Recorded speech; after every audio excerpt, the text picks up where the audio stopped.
So, started to do the dash cluster upgrade I wanted to do to this truck.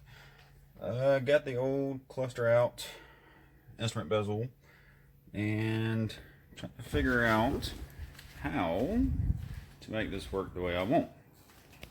So, I want to put new gauges in here. All this is pretty dried and cracked, but I'm going to try to run it if I can. The gauges I have going in are these that I got off of eBay, and I'm hoping that they will fit in the holes that I have here. I'm going to try to figure out how to mount them and keep them decent looking, and I like the way that they're tilted up so that the driver can see them without trying to get down at head level. So going to try it, see what we come up with, and see what progression we can have. So I thought I had made more videos about how I did all this, and I did not. So I'll try to go over everything I did. Nothing was hard at all, but as you can see, they did get mounted. I tried to mount them where they were spaced further back, and I just couldn't find a good way to do it with the dry rotted case that I had. So what I did, I took an 1 1/8 hole saw and hole sawed all 4 of these out, and it turned out really good. They're not great looking, but it's not awful, and I should have functional gauges when I'm done with this. But the 1 1/8 kept them to where I could drop them in the front and leave enough on the back to hold it. These 2 gauges, the speedometer and the tach, I ended up taking black electrical tape because they were too big, and wrapped each one until they just wouldn't fall through anymore. So that's how I mounted those. And on the factory cluster, the high beam switch or high beam indicator is in the speedometer. So I got a little one off of Amazon and mounted right there in the center, and that actually turned out really good. Hopefully it won't be so bright that it'll blind me at night. But to show you some of the wiring I did, and it does look like a mess, I know, but I wanted to do this where I could pull all this out and retain the factory plug. I didn't want to cut any of the factory wiring, pre this. So I ended up ohming everything out, figuring out which wire went to where. You can see some of my labels in there. But this actually worked out well where I used these 3/8 stake-ons, and they fit over the factory tabs here. I did have to take a pair of needle nose and bend them a little tighter, but everything seems to be on there really well. I don't think anything's going to vibrate off. For the instrument panel lights at night, I ended up ohming it out and finding some of these factory instrument cluster bulbs. So what I did there is I traced the ribbon tape, see if I can get this on camera, but traced the ribbon tape, which ones shared the same pin on the ribbon connector. And what I did, because there is a ground and a hot on the same leg where the bulbs come through, is took a stake on, had to bend it out a little bit to get it to fit tight, and put them in to there where the factory bulbs came through. Now if you do that without doing one more thing, what you're going to have is hot and ground going to the same stake on. So if you take one of these connectors, and what I did was that tab, 1 to 2, I just folded it up, see if it'll focus, folded it up and broke it off, or cut it off. That way these would still screw in, stay tight on the ribbon cable with one side connected, and I could use both of the insides of this to hold that stake-on in place. So it worked out really well, if it works, but my goal was to have as much as I could without cutting the factory wiring. So the only thing that wasn't factory that I went through was the tach. So I'll just have the tach run back through this hole. This looks odd, I know. I cut this out with a Dremel, and my plan was to have these gauges recessed into this bezel, but it just wasn't going to work. There was too much in here, and this is very brittle, a lot of it, so I had a feeling it was going to break and crack and I'd have nothing. So I ended up going this route with it. So I'm going to get it in the truck and see how it looks. Alright, so gauges are in place, everything's connected back up. I would be lying if I said this was the first time I tried them. I did turn them on and try them before I made this section of the video, but everything works well. Got everything hooked up back, like I showed you, to the factory pins and all the best I could. Had to run a new wire for the tack, just because I didn't have a factory tack in this truck. The GPS speedometer is awesome. I really like that. I can now change out my rear end, different gears, different ratios, different transmissions, and I don't have to worry with the speedometer cable. I did take the cable and tie it up just so that it wouldn't be spinning and flopping behind the dash. There is the sensor for the speedometer. I had to put that up. When I first did this, I actually left it in the dash. I didn't even think about it and couldn't figure out why I couldn't get my speedometer to work. And then it hit me. So, did that.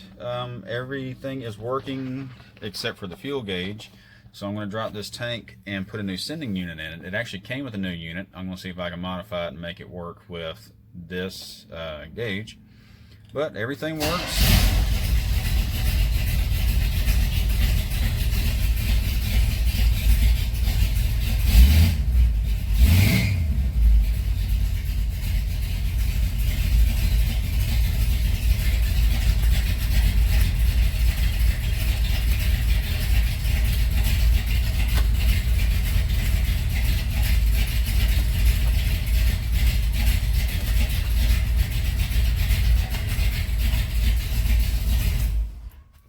Yeah, couldn't be happier with it. Inexpensive way to get some gauges. I did have to change the sending units for the new gauges, of course, but that's just standard coolant gauge, or sending unit from the temperature gauge over there. Oil pressure's in the back by the distributor, like most small block Chevrolets. And everything worked out great. Super excited. Put 18 miles on it. The speedometer is really cool. The only thing about it is it takes a moment to catch up. It's not as quick as the speedometer on your phone, the GPS on your phone. But for what I'm doing with this, it works great, and I'm really enjoying it. So I wanted to show what I got going on here.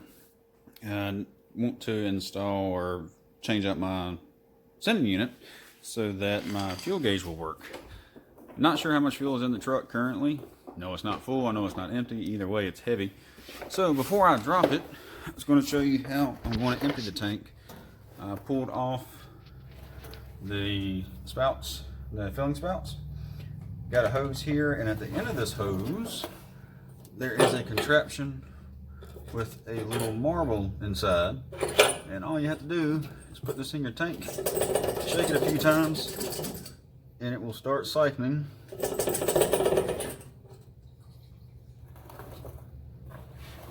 One more try.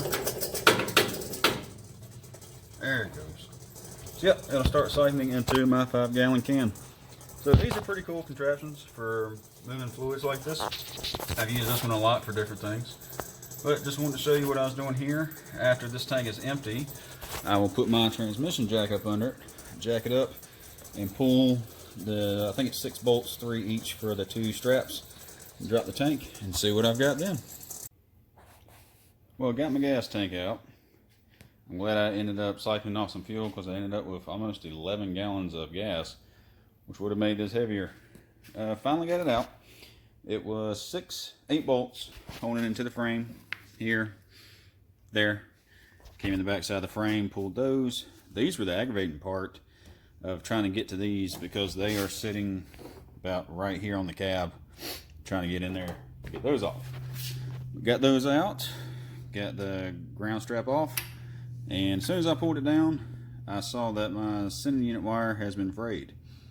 So what I'm going to do is find the other side. Hopefully it's up in the wiring loom, and I will just hook up the new sending unit to that and see if the gauge actually works. That'll tell me if I have the right wire, and I'll figure out what to do with it from there. To test this wire, if it goes up to my fuel gauge here in the truck, I found the wire in the wiring loom. It had been just looked like it pulled apart.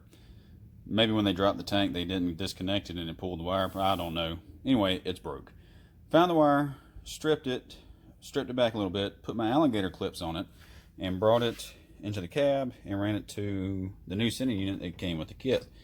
So I should be able to ground this sending unit inside the truck, and when I turn the key on the fuel gauge, I should be able to move the fuel gauge around with the sending unit.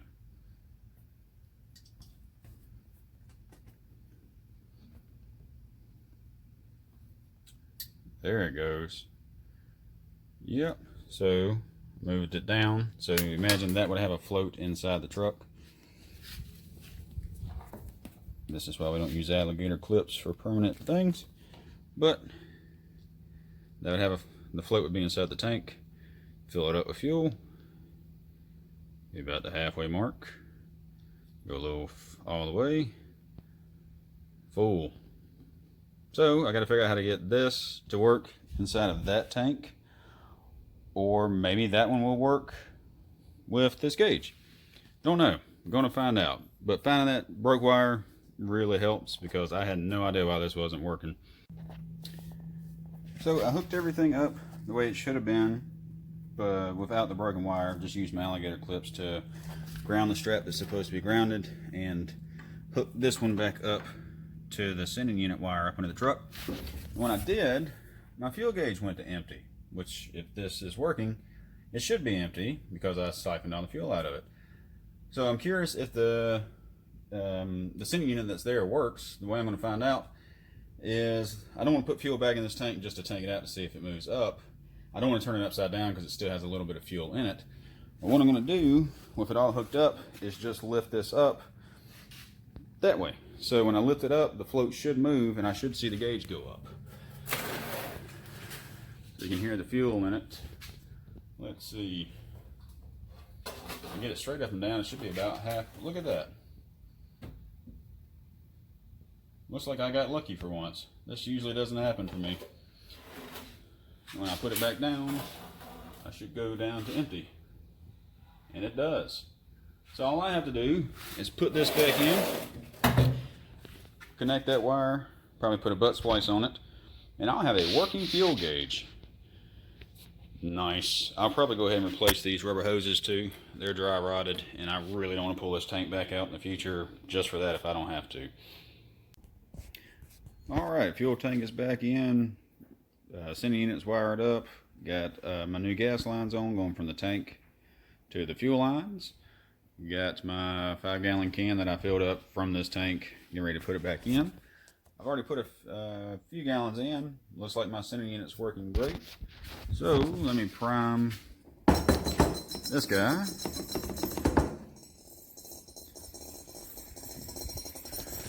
And I should see my fuel gauge going up. Looks like it is. So I'm going to say this is done. Everything works. Dash lights look good. GPS speedometer's picking up. I am happy with this. It's nice to have some working gauges. I went from none to all. So eBay Dolphin gauges for 300 bucks. It's not a bad deal. I like it and am going to enjoy it. Appreciate you watching.